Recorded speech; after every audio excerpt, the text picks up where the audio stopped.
all, welcome to part 16 of the Metasploit Mega Primer. First of all, sorry for the long delay between part 15 and part 16. I was really very busy with work and I was also a bit sick, and everything coming together, I really could not find any time. Anyway, I'll try to roll out a lot more videos in the coming days. So thank you for all your comments. In this video, we will look and understand the pass the hash attack. Now, before we begin with understanding pass the hash attack, it is important to first understand how Windows passwords actually work. So, whenever a user supplies a password, the password goes through two algorithms, hashing algorithms. One called the LAN manager hashing, which uses the DES algorithm, and the other, which is the NT-LAN manager hashing, which uses the MD4 algorithm. Now, both these hashes are taken and concatenated along with the RID and the username and is stored in the SAM file, which contains the different usernames, passwords, etc. Now, this is a sample of the SAM file. In previous videos, we have used the #dump command to get all of these details from the SAM file. Now, what is one major vulnerability in Windows hashing? The major vulnerability is that there is no salt used while these hashings go on. What is meant by that? Well, in cryptography, a salt is actually used so that the salt and the password combination generally gives different hashes for different salts, even though the password itself remains the same. Now, in this case, what happens is, as there is no salt, the same user supplied password across different machines always hashes to the exact same LM and NT LM2 hash. Right? Because of this, let's say if I use the password Vivek on machine A, the hash which you will see will be identical to the if I use the same password Vivek probably on another machine. So this is why fundamentally pass the hash attack actually works, because if you think about it, given a password, it will always have only one possible hash on Windows systems. Okay, so now what is pass the hash attack?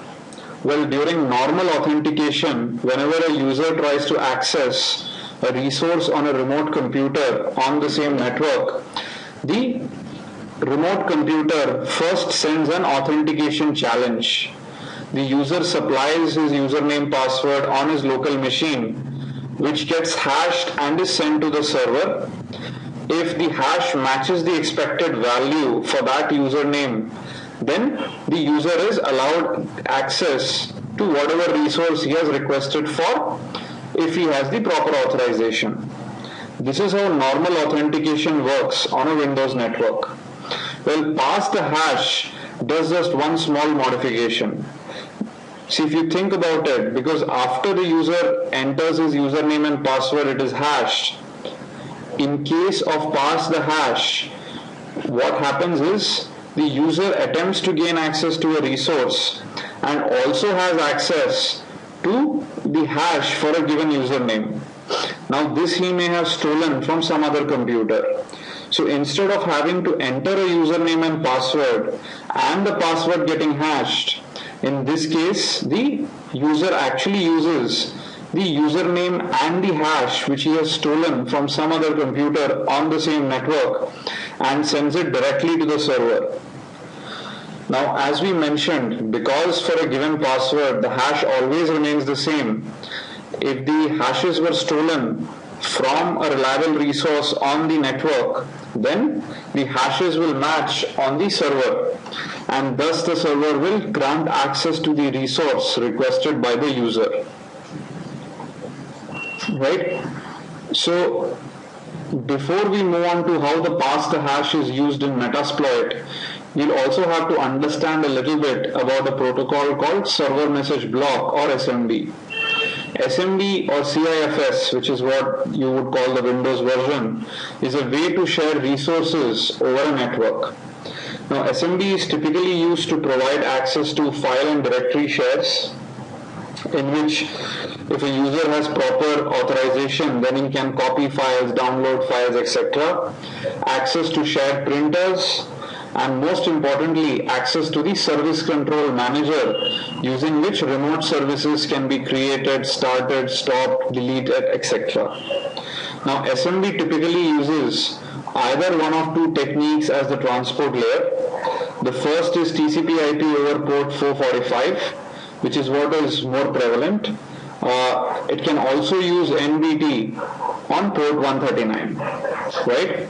So, what is the Metasploit pass the hash attack?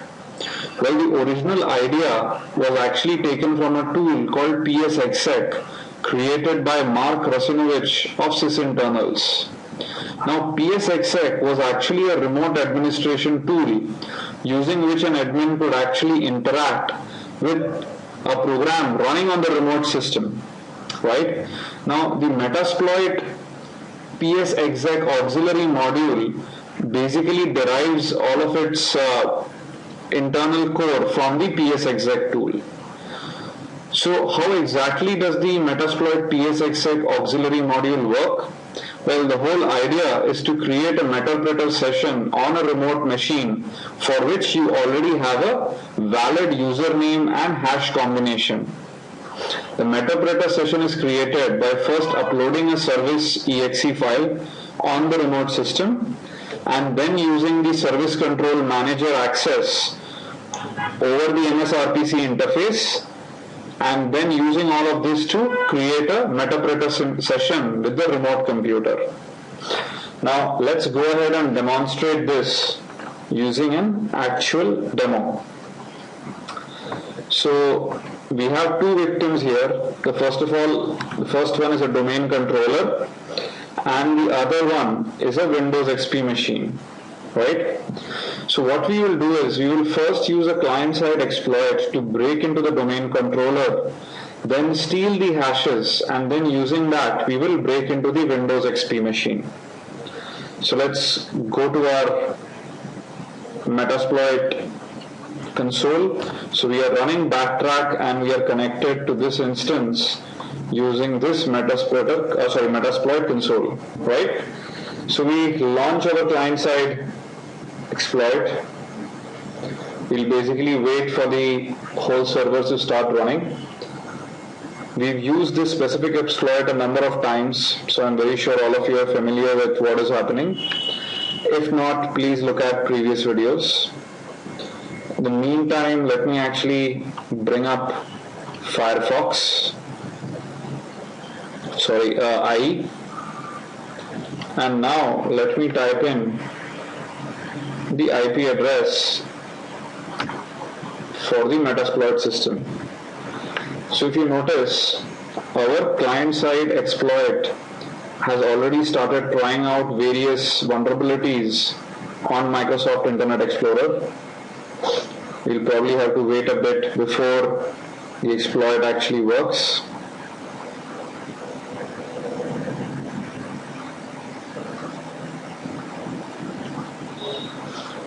Right, so right now we are trying various possibilities.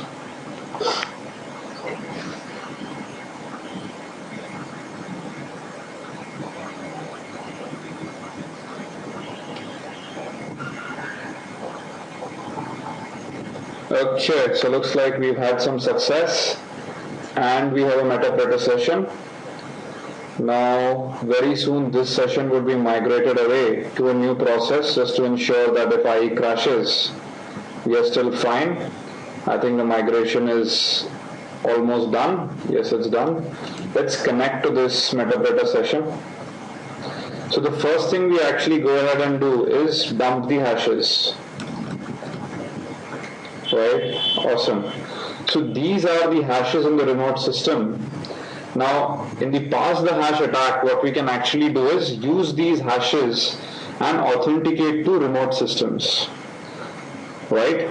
So for example, now we are trying to break into 56.101 using these hashes. So let me background this Metasploit session and actually figure out where the psexec module is. It's an auxiliary module.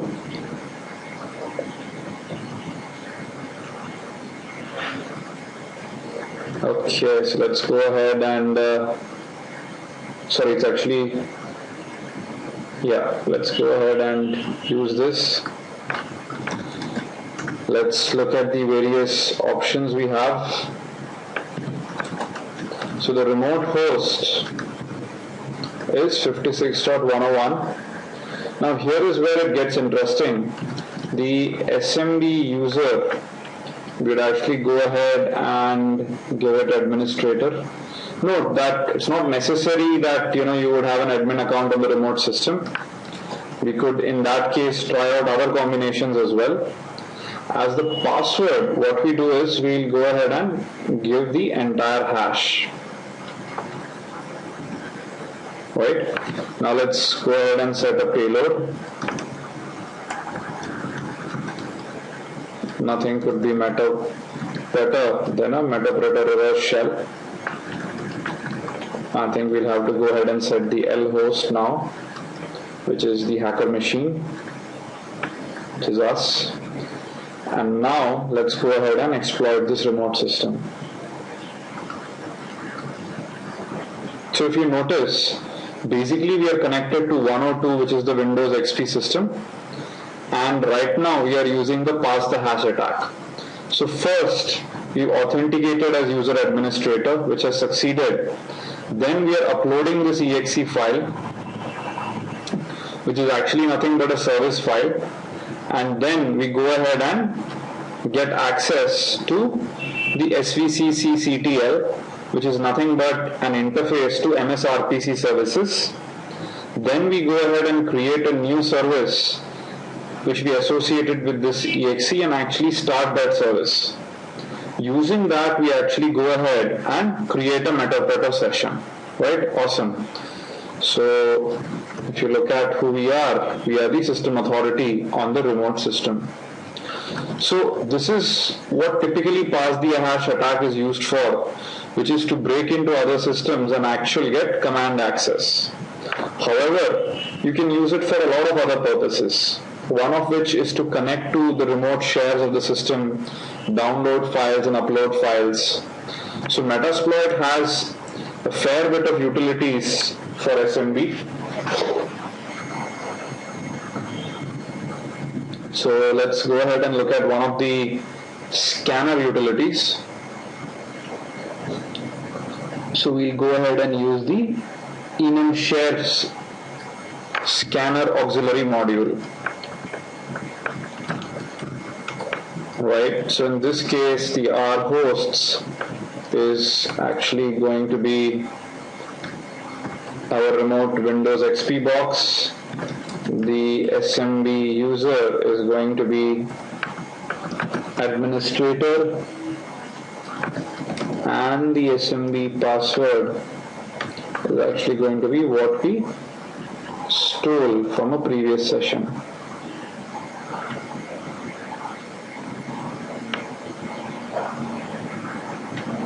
Right? And now we can go ahead and run this to look at the remote shares. So if you notice, just because we have admin access, we can see the IPC dollar, the admin dollar, etc., and the C dollar, which is the entire C drive or the default shares. Right? Now using other techniques, we can actually connect to these shares, download and upload arbitrary files. I leave all of that as an exercise to you. Coming back to the basic idea, if you were to do a quick recap, is because of the issue that there is no salting used in Windows hashing, it is possible to use the hash as is to authenticate to a remote system. Once you're authenticated, you'll basically have all the authorization which the user you have authenticated as has. Typically, this is used to upload and download files from the remote system and to have access to the printer. But Mark Rasunovich came up with this interesting way in which you could upload a file, run it as a service, and Metasploit people modified that once that file runs, it actually creates a Metaprinter session on the remote computer, right? So this is what pass the hash attack is, and this brings us to end of part 16. Hope you enjoyed this. Please leave your comments behind. That is what, as I've always told you, keeps me going. Hopefully I'll hear back from you and I'll keep uploading other new videos. Thank you very much. Have fun. Bye-bye.